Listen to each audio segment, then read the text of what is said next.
Sosok yang ini sebetulnya Pak Ustadz yang lagi ramai perbincangan itu sebetulnya dia juga tidak mengaku bahwa dia itu sebetulnya Imam Mahdi. Dia hanya menceritakan bahwa dia bermimpi.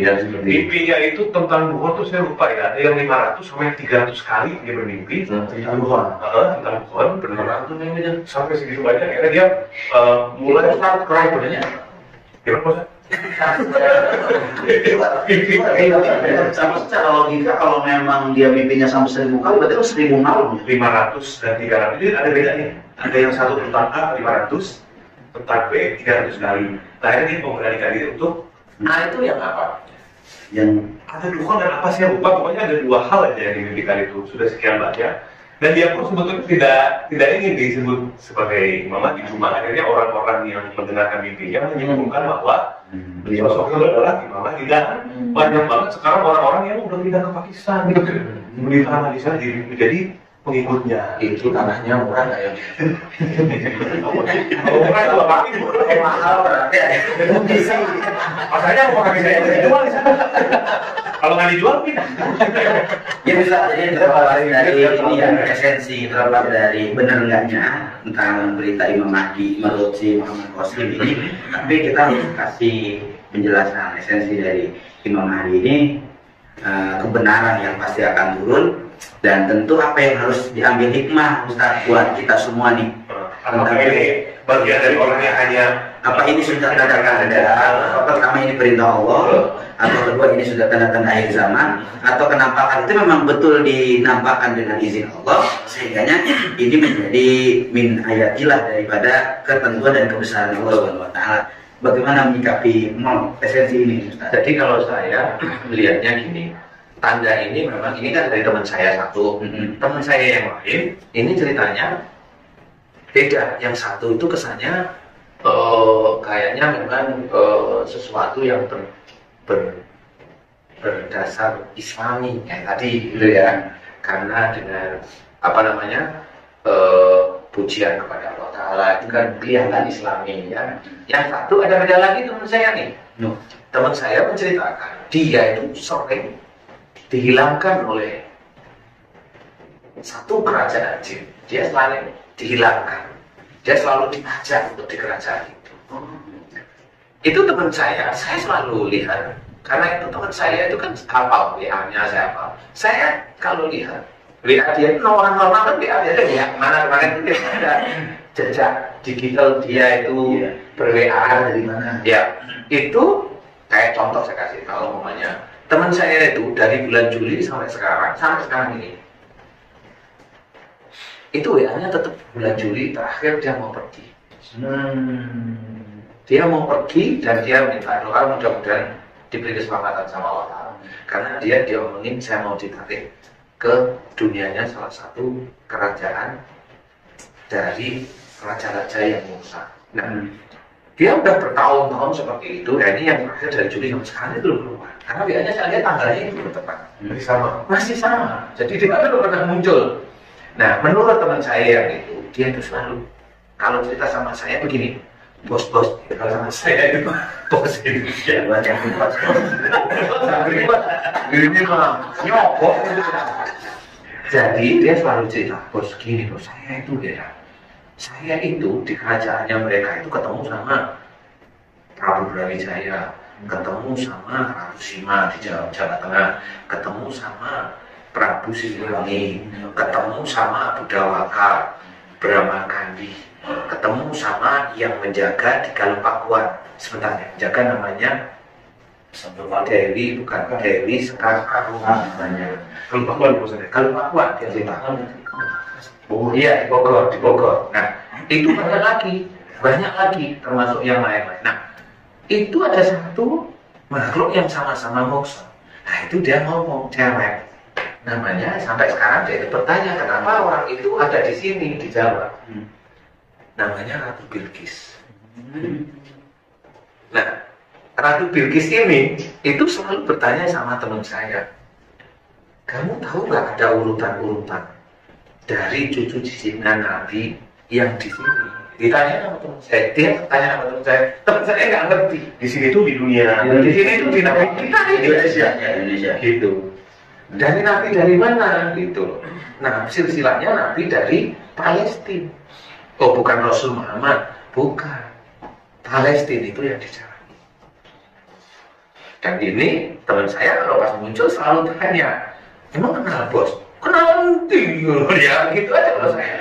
Tapi teman saya itu selalu cerita kerajaan yang Muksan ini sudah bersatu. Raja-raja ini sering apa namanya diskusi atau itu musyawarah itu selalu ngomong akhir zaman ini sudah sampai. Sebentar lagi kalau menurut dia orang Arab yang disebut penyatu umat Islam itu akan muncul. Nah itu kerajaan jin, raja jin yang Muksa itu sudah mulai ngomong seperti pakai bahasa mereka ya, pakai bahasa sini ya. Orang Arab, dia bilang orang Arab yang ditunggu itu akan muncul. Dia nggak tahu siapa dia itu gitu. Ya karena orang Indonesia kan dia nggak pernah kenal, jadi dengan bahasanya raja-raja dengan bahasanya raja-raja itu maksudnya jadi ya dicari itu kan ada gentong gitu, jadi dia dulu tuh ya. Jadi itu menurut teman saya satu itu selalu begitu. Kalau muncul itu, bos kenal nggak sama cucu cicit dari salah satu nabi yang di Palestina? Pokoknya dari Israel lah. Iya. Mana saya kenal saya itu Ustaz Asep. Mas Bobi itu pakai Isa, bukan dari Israel. Gitu ya. Saya dari kalau Papua. Iya, itu selalu begitu dan saya selalu berpikir gitu. Itu kenapa? Nah itu ada rumor-rumor di antara itu raja-raja jin yang Muksa itu kayaknya memang ada sesuatu yang dicari khususnya di tanah Jawa, khususnya dia bilang di tanah Jawa. Ada hubungannya dengan tadi yang di Arab tadi itu? Iya, itu ada hubungannya yang di Arab tadi. Yang Moksa kok masih hidup Pak Ustaz? Yang ngapain yang Moksa? Yang hidup, masih hidup. Gini, jadi kan ini pernah ditanyain, si Raja Jin itu pernah ditanyain gini, loh kamu itu kan ngomongnya itu kalau nggak salah ke Brawijaya ya, Gusti Prabu, jenengan itu kamu maksudnya dari bahasa halus, jenengan itu kan bisa melihat manusia, loh kenapa malah tanya sama saya kan gitu. Nah Prabu Brawijaya dan juga yang lain-lain itu ngomong dan ngomongnya sama, si orang yang dicari lalu basis itu kita nggak bisa lihat. Gitu ceritanya itu di tanah Jawa. Yang di tanah Jawa itu kami nggak bisa lihat. Karena beda alam atau? Bukan, kalau orang-orang bisa. Namanya dia karena itu Ustaz Asep. Iya. Bukan itu saya lihat. Berarti orang suci, kira-kira seperti itu ya? Begitu. Kalau itu bukan orang suci, kentang suci. Atau air suci itu yang digini-gini itu. Kreatif manusia yang bisa melihat, kita bisa lihat gitu. Iya, ini kebaliknya di situ.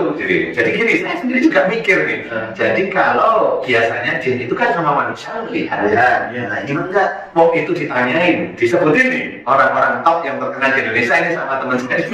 Si gitu. Namanya ya, si pejabat itu kelihatan gitu, sudah ada. Pejabat B, ada itu kelihatan dia lagi ini ngomong. Manusia tahu aja langsung lihat. Dan itu aja memang ada pada musyawarah. Terus dia iseng, Habib itu kelihatan. Habib ini tuh kelihatan tuh, dia lagi gini deh. Habib ini kelihatan. Terus yang mana? Lah yang ini. Makanya kamu tuh ditarik di sini, tolong kami dicarikan. Nah, ya teman saya kan tujuan makanya itu sama. Waduh, mobil saya jangan sampai lewat. Tujuan ini, saya juga tahu. Itu makanannya apa maksudnya? Teman saya itu sempat bertanya, loh Gusti, itu bangsa-bangsa jin itu kan bisa melihat manusia. Lah kalau Gusti itu gak bisa melihat dia, lah saya manusia ini terus bisa apa gitu? Kenal ya belum tahu ini. Kayaknya ini memang ada deket-deket sama kamu, tapi kami nggak ngerti. Punya apa Pak? Punya deket-deket sama kamu. Tapi diri teman saya juga nggak ngerti, bos. Ini siapa? Loh, aku juga ngerti. Kalau dari Palestina atau dari Israel, hidung saya apa? Mas Bobi yang langsung.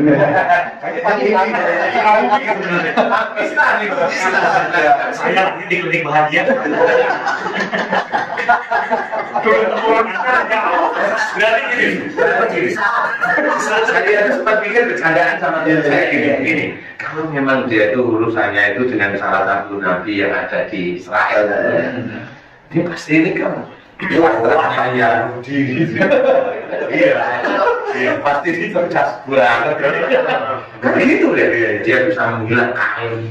Hebat ya. Selain dia bisa menghilang, dia bisa menghapus subscriber atau itu. Berarti Yahudi betul. Masuk rekon mau Ya kalau saya mikirnya itu karena ini kayaknya memang sudah dekat-dekat dengan Tuhan. Berarti pesan dari yang sedang dibicarakan oleh Raja-Raja Jin itu ada dua berarti. Satu sosok yang di Jawa ini, satu lagi yang di Tanah Arab tadi. Ya. Kalau yang di Tanah Arab dia sudah ngerti. Jadi kayak sudah ada keputusan. Dia ngerti. Lihat nggak seperti dia melihat yang Tanah Jawa itu? Nggak lihat juga. Tapi ada tandanya yang jelas bahwa ini mau keluar. Gitu loh. Jadi dia juga di Tanah Jawa ngomong orangnya itu ada di Jawa. Ciri-cirinya ya nggak tahu. Kalau dari Balkis mah tahu gitu. Kalau Balkis Ciri-cirinya jadi ya. mungkin ya. Besok tak panggil. Oh ya bisa. Ya. Sama TV. Kalau mengenai Ratu Balkis berarti ada hubungan dengan Nabi Sulaiman. Turunannya. Walau saya nggak ngerti kan bisa. Ngapain ini kemarin Nabi Sulaiman? Bukan, Nabi Sulaiman itu kan bisa berbicara dengan jin binatang dan ini adalah punya pasukan jin. Pasukan jin dan ditakuti pasti oleh para jin. Oh, kalau mau sama jin mas sering di Siraman Kolbus. Bisa ini kaitan antara Imam Mahdi dengan yang ada di Tanah Jawa ini akan saling mendukung untuk menyelamatkan dunia atau keberadaannya. Gimana? Ya coba saya ini pertanyaan bagus sekali.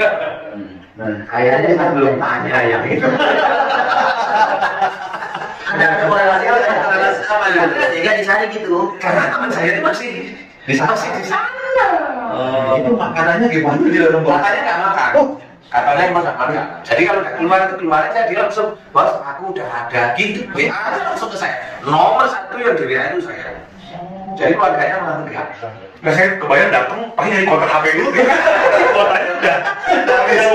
Itu pernah. Saya itu ketawa gitu. Dia itu mau berangkat tuh lupa HP-nya itu ditangkap. Dia masuk ke dunianya itu sekitar 1 tahun. Itu dia balik itu HP-nya melepuh. lupa nyambut Dia langsung cari HP temennya, dia langsung WA ke saya, bos tolong beliin HP. Gimana guys, sopo, kue sopo jangan gitu. Aku iki bos, iyalah dia tak kirim lewat Diki itu gua ya, kira HP-nya begitu, selesai langsung ngekek itu. Apa namanya itu? Apa semua itu? Lah ngopo? Lah aku lupa aja jadi lu. Itu sering kan begitu kalau enggak aduh luar udah setahun itu kan. iya berarti di alam ini Alam kita dibentuk ya.